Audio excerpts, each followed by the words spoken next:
काय तुम्हाला पोटाची चरबी कमी करायची आहे, पण तासनतास जिममध्ये जाऊ शकत नाही आणि क्रंचेस असो किंवा जो हार्ड वर्कआउट आहे तो करू शकत नाही. तर मग आजचा व्हिडिओ खास तुमच्यासाठी आहे. आजचं एक असं आसन आहे, जे आसन केल्यामुळे तुमच्या पोटाची चरबी कमी होतेच होते. त्याचबरोबर तुमच्या पाठीला सुद्धा आराम मिळतो, तुमच्या पाठदुखीला सुद्धा या ठिकाणी आराम मिळतो आणि तुमचं डायजेशन जे आहे सुपर फास्ट होतं. तुमच्या पोटाची टोन जी आहे चांगली होते. तुमच्या पोटाची चरबी कमी होऊन या ठिकाणी तुमचं पोट जे आहे एकदम लोखंडासारखं होईल. फक्त एकच आसन ज्याचं नाव आहे नौकासन. नौकासन केल्यानंतर या ठिकाणी तुम्ही बघू शकता, की जी चरबी आहे एखाद्या नावेमध्ये बसून पळून जाईल. हां. यामध्ये जर आपण आसन जे आहे फक्त रेग्युलर करायला पाहिजे आणि त्याची योग्य पद्धत काय आहे, कशा पद्धतीने ते आसन करू शकता आणि कोणी करू नये. नमस्कार, मी राजू भाकर तुमचं पुन्हा एकदा स्वागत करतो आपल्या YouTube चॅनलवर. तर मंडळींनो, आजचं जे आसन आहे नौकासन. नौकासन करण्या अगोदर ते कोणी करू नये, तर ते म्हणजे जर ज्यांना खूप जास्त पाठीचा त्रास आहे, ज्यांना पोटाचे आजार आहे, जसं हर्निया आहे, पेप्टिक अल्सर आहेत, त्यांनी हे आसन करू नये किंवा करायचंच जर असेल, तर या ठिकाणी तुम्ही डॉक्टरांच्या सल्ल्याशिवाय करू नये. डॉक्टरांचा सल्ला घ्या आणि त्यानुसार या ठिकाणी आसन करू शकता. हे आसन करतेवेळी काळजी कोणकोणती घ्यायची ते सुद्धा आपण पुढे बघूया. तर आता हे आसन कसं करायचं ते आपण बघूया. आसनामध्ये जाण्या अगोदर तुम्हाला 1-2 पद्धतीने मी हे आसन सांगणार आहे. एक पाठीवरती झोपून आणि दुसरं म्हणजे बसून.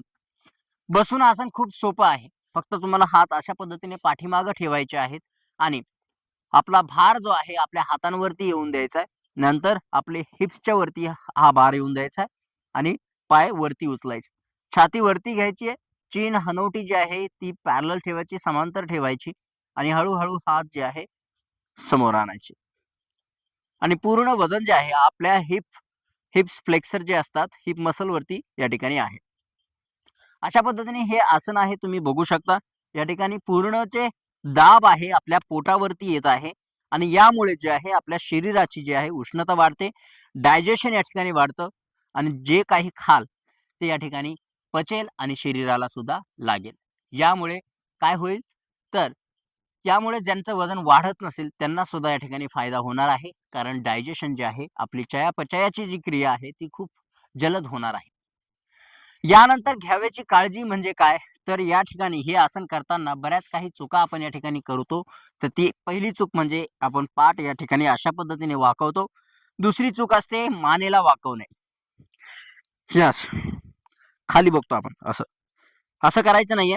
छातीला वरती उचलायचंय. हात वरती आपल्या पायांच्या बोटांकडे आणि हळूच परत यायचंय.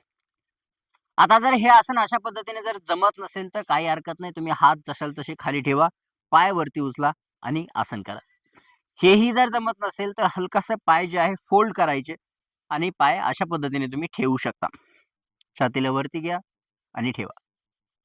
हळूच खाली.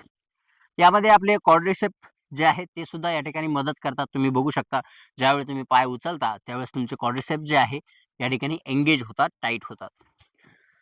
आता हे जे रेक्टस ॲब्डोमिनस जे मसल आहे, हे जे मसल आहे म्हणजे सिक्स पॅक ॲप मसल ज्याला आपण म्हणतो, हे ॲप बनण्यासाठी या आसनाची खूप जास्त या ठिकाणी मदत तुम्हाला होऊ शकते. यानंतर मी दुसरी पद्धत तुम्हाला जी सांगणार होतो, तर ती म्हणजे झोपून. आता झोपून कसं करायचंय? पाय सरळ ठेवायचे, अशा पद्धतीने साईडला हात ठेवायचे आणि हळू आपल्या शरीराला वरती घ्यायचं. अशा पद्धतीने. परत यायचे, आराम करायचा. आता हे आसन करताना तुम्हाला कोणती पद्धत व्यवस्थित वाटते तुम्ही दोन्ही ट्राय करू शकता. पण ज्यावेळेस आपण झोपून करतो त्यावेळेस एकदम असं सडनली उचलायचं नाही शरीराला. कारण त्यामुळे तुमच्या मानेला सुद्धा झटका बसू शकतो. कमरेला सुद्धा झटका या ठिकाणी बसू शकतो. त्यामुळे इंजुरी होण्याचे चान्सेस जास्त असतात. त्यामुळे आरामदायक पद्धतीने करा जी म्हणजे पहिली आहे मला असं वाटतं. तुमच्या पद्धतीने बघा तुम्हाला कशी वाटते. पहिल्या पद्धतीमध्ये आपण हाताचा सपोर्ट घेऊन पायांना हळू जे आहे वरती उचलतो. त्यानंतर आपल्या पाठीला सरळ करतो आणि अशा ठिकाणी अशा पद्धतीने या ठिकाणी राहतो. तर ही जी नौका आहे, ही नौका तुमच्या वजन कमी करण्याच्या जी नदी आहे किंवा प्रवास आहे, त्या त्यामध्ये तुम्हाला मदत करणार आहे. तर मंडळींनो, आजचा जो व्हिडिओ होता तो पूर्ण डेडिकेट होता नौकासनसाठी आणि नौकासनमुळे काय-काय फायदे होऊ शकतात ते सुद्धा आपण या ठिकाणी बघितलेले आहेतच. त्याचबरोबर नौकासन कोणी करू नये ते सुद्धा आपण सांगितलेलं आहे. आता दुसऱ्या व्हिडिओमध्ये, पुढच्या व्हिडिओमध्ये तुम्हाला कोणत्या आसनाविषयी माहिती हवी आहे, तुम्ही कमेंट करून नक्की विचारा. तर आता भेटूया पुढच्या व्हिडिओमध्ये. तोपर्यंत धन्यवाद.